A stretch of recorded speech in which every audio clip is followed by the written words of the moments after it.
YouTube channel doctor enough law और Facebook page doctor enough law में आपको खुशामदीद।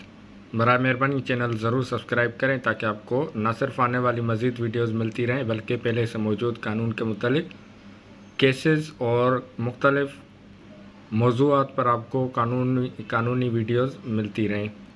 जैसे कि आप देख सकते हैं आपके सामने ये कॉन्स्टिट्यूशन ऑफ पाकिस्तान का आर्टिकल 59 से स्टार्ट करने जा रहे हैं हम वीडियो। इससे पहले हमने आर्टिकल 58 तक बाकायदा रिसर्च के साथ स्टडी की है, तो इसी कॉन्स्टिट्यूशन के मुतालिक आइन के मुतालिक वीडियो को आगे बढ़ाते हुए हम आर्टिकल 59 से आज स्टार्ट करने जा रहे हैं। दी सेनेट एक अपर हाउस होता है पाकिस्तान में, पार्लियामेंट का मतलब कानून साज इदारे का एक अपर हाउस जिसे कहा जाता है। तो इसको समझते हैं कि सेनेट असल में है क्या और ये किस तरह से वजूद में आता है। The Senate shall consist of 104 members of whom senate मुश्तमिल होगी 104 मेम्बरान के ऊपर, जो कि कुछ इस तरह से होंगे। 14 shall be elected by members of each provincial assembly 14 मेम्बरान का इंतखाब हर सूबाई असम्बली से होगा, मतलब चारों सूबों से 14 मेम्बरान का इंतखाब होगा। और 8 shall be elected from federally administered tribal areas in such manner as the president may by order prescribe 8 मेम्बरान का इंतखाब वफाक के अंडर आने वाले ट्राइबल एरियाज़ कबायली इलाका जात से होगा, जिनका तरीक़ेकार या तयन सदर ममलकत आर्डर के ज़रिए करेंगे। C2 on journal seats, journal seat पर आम सीटों पर 2 का इंतखाब होगा। एंड 1 वुमेन, एक औरत। एंड 1 टेक्नोक्रेट इंक्लूडिंग आलिम shall be elected from the federal capital in such manner as the president may by order prescribe.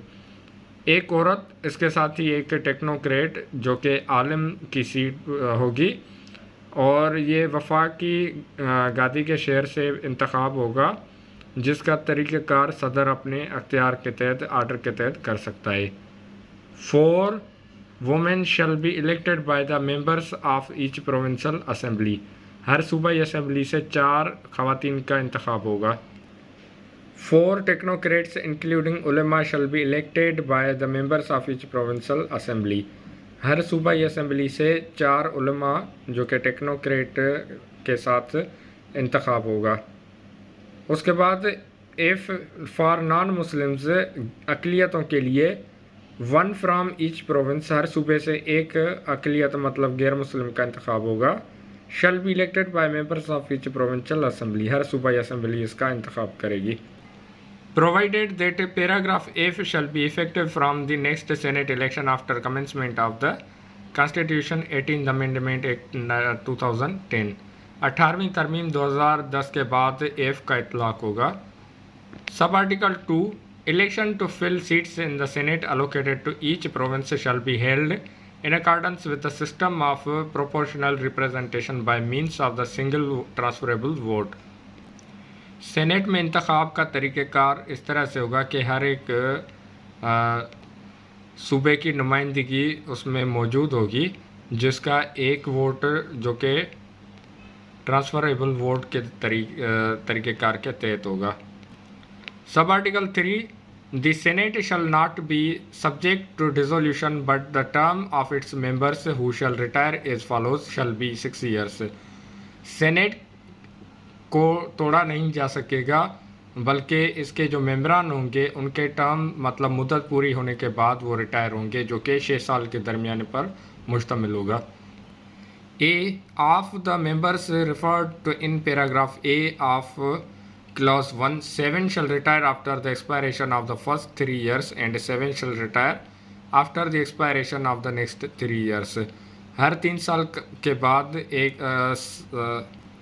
हर 3 साल के बाद 7 मेम्बरान रिटायर होंगे, फिर 7 मेम्बरान रिटायर होंगे जिनका तयन इंतखाब किया जाएगा।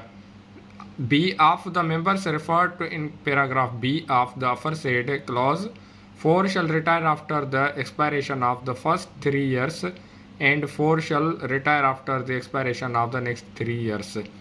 जिस तरह पैराग्राफ बी में बताया गया है, इस तरह से 4 मेंबरान का इंतखाब 3 साल बाद के बाद होगा उनके रिटायर पर, और फिर जो 4 होंगे उनका रिटायरमेंट होने के बाद इंतखाब होगा मेंबरान का। C of the members refer to in paragraph C of the aforesaid clause. C paragraph के तहत कुछ इस तरह से होगा कि 1 elected on journal seat shall retire after the expiration of the first 3 years and the other one shall retire after the expiration of the next 3 years। एक आम सीट पर जो मेंबर अगर मुंतखब हुआ हो तो उसकी रिटायरमेंट के 3 साल के बाद इंतखाब होगा, और उसके बाद फिर 3 साल के बाद दूसरे जो मेंबरान है उनका इंतखाब होगा। 1 elected on the seat reserved for technocrat shall retire after first 3 years and the 1 elected on the seat reserved for women shall retire after the expiration of the 3 years। मतलब कि आप देख सकते हैं कि हर 3 साल के बाद आधे मेंबरान रिटायर होंगे और दोबारा से इंतखाब होगा, और फिर आधे इंतखाब होगा दूसरे मेंबरान का। मतलब सेनेट कभी भी खाली नहीं रहेगी और इसकी मुद्दत कभी भी ख़त्म नहीं होती। E of the members refer to in paragraph E of the aforesaid clause 2 shall retire after the. मतलब ये सारा जो तरीक़ेकार दिया गया है ये इनकी रिटायरमेंट के मुतालिक ही है कि हर 3 साल बाद आधे मेंबरान रिटायर्ड होंगे, उनकी जगह पर इंतखाब होगा, और फिर हर 3 साल बाद दूसरे मेंबरान का इंतखाब होगा। इस तरह से करके सेनेट के जो मेंबरान हैं उनकी सीट कभी भी खाली नहीं रहेगी और उन पर इंतखाब वक्तन फ़वक्तन होता रहेगा। Aforesaid clause 2 shall retire after the expiration of first 3 years and 2 shall retire after the expiration of 3 next 3 years। ऊपर बताए गए तरीक़ेकार के मुताबिक 2 का रिटायरमेंट 3 साल की मुद्दत पूरी होने के बाद, और फिर जो दूसरे 3 साल की मुद्दत पूरी होने के बाद दूसरे मेंबरान की फिर मुद्दत पूरी हो जाएगी और उनकी जगह पर इंतखाब होगा। Provided that the election commission for the first term of seats for non Muslims shall draw a lot as to which 2 members shall retire after the first 3 years। Election commission जो अक़लियतों की सीट हैं उन पर तरीक़ेकार और तयन मुकर्रर करेंगी जिनका फिर 3 साल के बाद इंतखाब होना लाजमी होगा।